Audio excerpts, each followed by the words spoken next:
Israel airstrikes pound Beit Lahiya as gunfire erupts in central Gaza.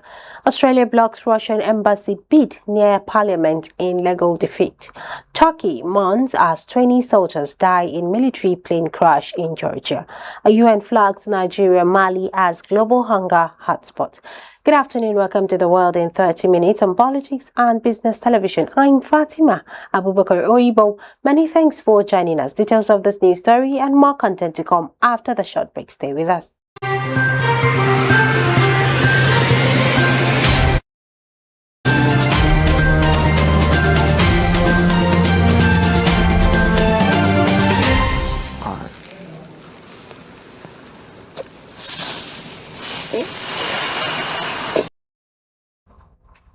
Welcome back, and now the news in details. Israeli warplanes launched multiple airstrikes on Beit Lahiya in northeastern Gaza, intensifying the military campaign in the region. The strikes targeted residential areas, causing widespread panic among civilians and raising concerns over mounting casualties. Meanwhile, gunfire was reported near the Beit refugee camp in central Gaza, where Israeli forces are believed to be conducting ground operations. The escalation comes amid ongoing raids across the occupied West Bank and renewed international calls for a ceasefire. Israel has opened the Zakim crossing to allow humanitarian aid into northern Gaza, but relief efforts remain hampered by the volatile security situation. The United Nations and other global bodies continue to urge restraint and protection of civilian lives as the conflict deepens. Israel has announced the opening of the Zakim crossing in northern Gaza to facilitate the delivery of humanitarian aid to civilians affected by ongoing conflict. The move comes amid mounting international pressure to ease the humanitarian crisis in the enclave, where access to food, water, and medical supplies remains critically limited. Israeli officials say the crossing will allow for coordinated entry of relief materials under strict security protocols. Despite the opening, aid agencies warn that the situation on the ground remains dire, with sporadic fighting and airstrikes continuing across Gaza. The United Nations and other humanitarian organizations have called for sustained access and protection for aid workers, emphasizing that temporary measures are not enough to meet the growing needs of displaced populations. Meanwhile, U.S. President Donald Trump's threat to sue the BBC for $1 billion over an edited panorama documentary has sparked legal debate, with experts warning the case may struggle to hold up in court.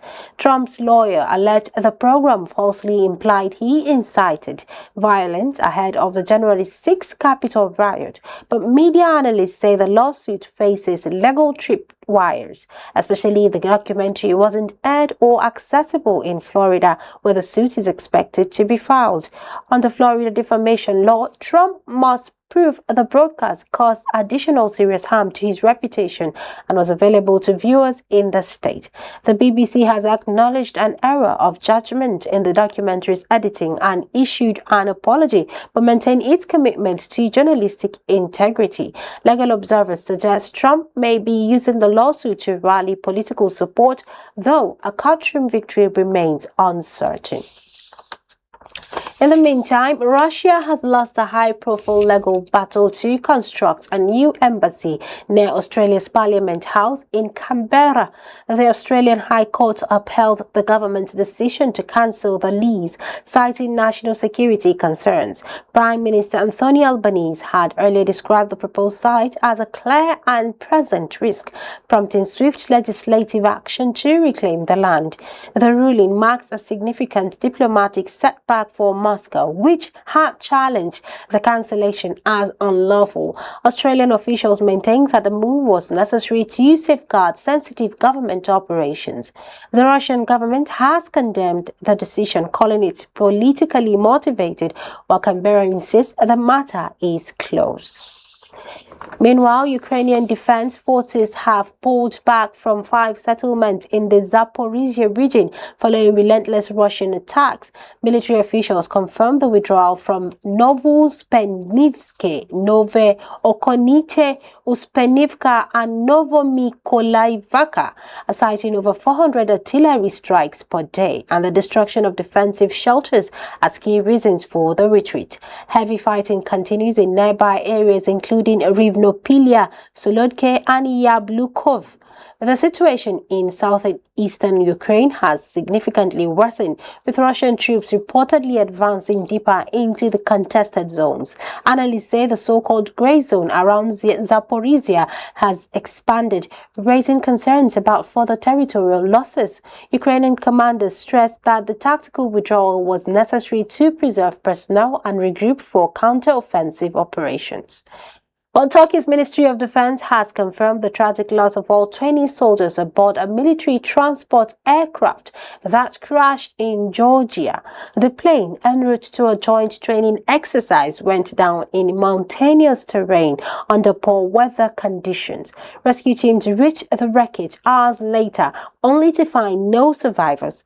The incident has plunged the nation into mourning, with flags flying at half-mast and tributes pouring in from across the political and military spectrum.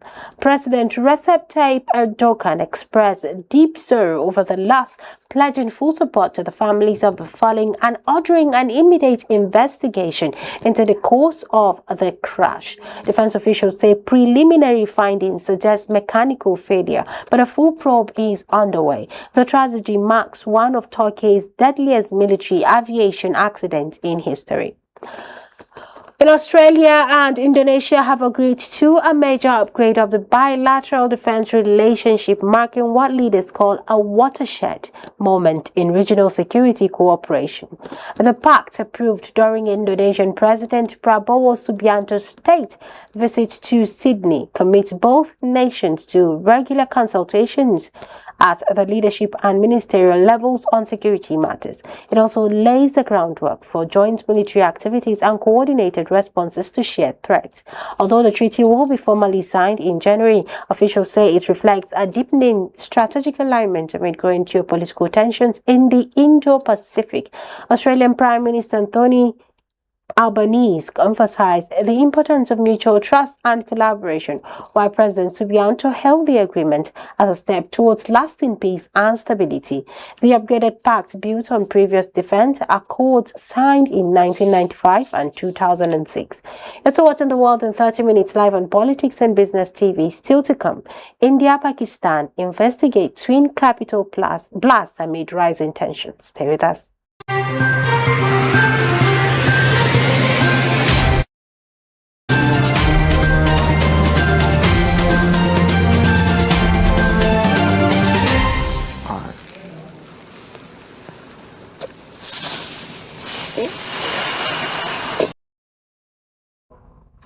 Welcome back.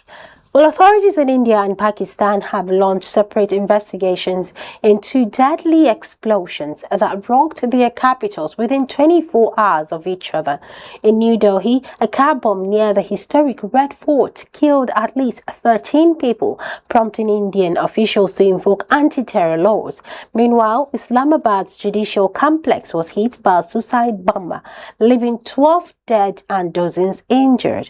Both governments have condemned the attack, but Pakistan's leadership has accused Indian proxies of involvement, a claim India strongly denies.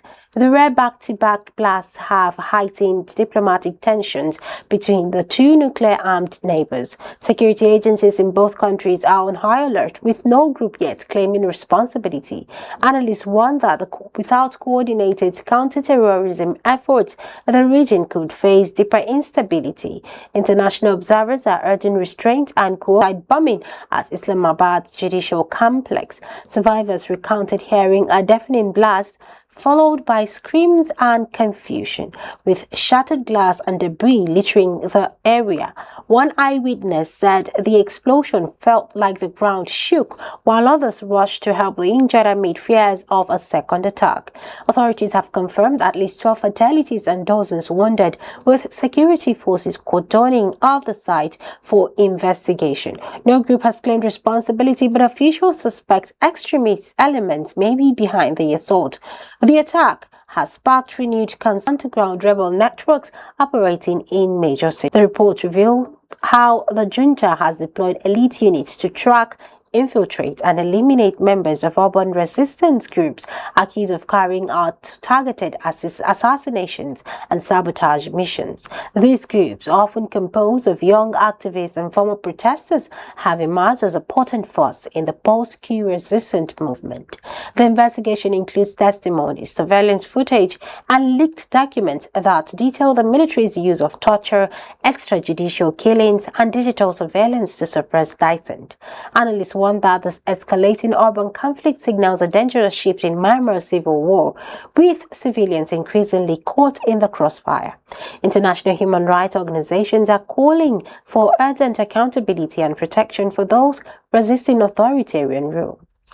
Back in Africa, the United Nations has confirmed that 42 migrants are presumed dead following a devastating shipwreck off the coast of Libya. The vessel, which was attempting to cross the Mediterranean into Europe, capsized near Zouara, a non-departure point for migrant boats. Rescue efforts were launched by local authorities and humanitarian agencies, but only a handful of survivors were pulled from the water.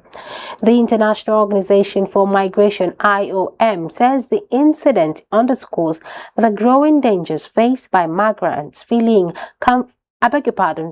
growing dangers faced by migrants feeling conflict and poverty. With over 2,000 deaths recorded on the central Mediterranean route this year alone, the UN is calling for urgent international action to improve rescue operations and address the root of the problem. Meanwhile, the National Emergency Management Agency, NEMA, has received 180 Nigerians who were stranded in Libya as part of ongoing efforts to repatriate citizens facing hardship abroad. The returnees, including women and children, arrived at the Murtala Mohammed International Airport in Lagos aboard a chartered flight facilitated by the International Organization for Migration, IOM. Officials say the group had been trapped in detention centers and unsafe conditions while attempting to migrate to Europe. NEMA's Lagos coordinator Ibrahim Farin-Loye confirmed that the returnees will undergo medical screening and receive temporary shelter before being reintegrated into their communities. He urged Nigerians to avoid irregular migration routes and seek legal pathways for travel. The agency reaffirmed its commitment to working with the international partners to ensure the safe return and rehabilitation of citizens in distress. In another development, the United Nations has listed Nigeria and Mali among 16 countries facing acute food insecurity, warning of worsening hunger crisis if urgent action is not taken. In its latest hunger hotspots report, the UN Food and Agriculture Organization FAO and World Food Programme WFP highlighted conflicts, economic shocks and climate change as key drivers of food shortages in the region. The report warns that millions are at risk of starvation, particularly in conflict-affected zones of northern Nigeria and central Mali. The UN agencies are calling for immediate humanitarian assistance and long-term resilience strategies to prevent famine-like conditions. They also urge governments and international partners to scale up funding and food aid to vulnerable populations, with food prices soaring and access to farming inputs dwindling. Experts fear the crisis could deepen without swift intervention. And that wraps up the program, but before we go, the headlines again. Israel airstrikes bound Beit Lahiya.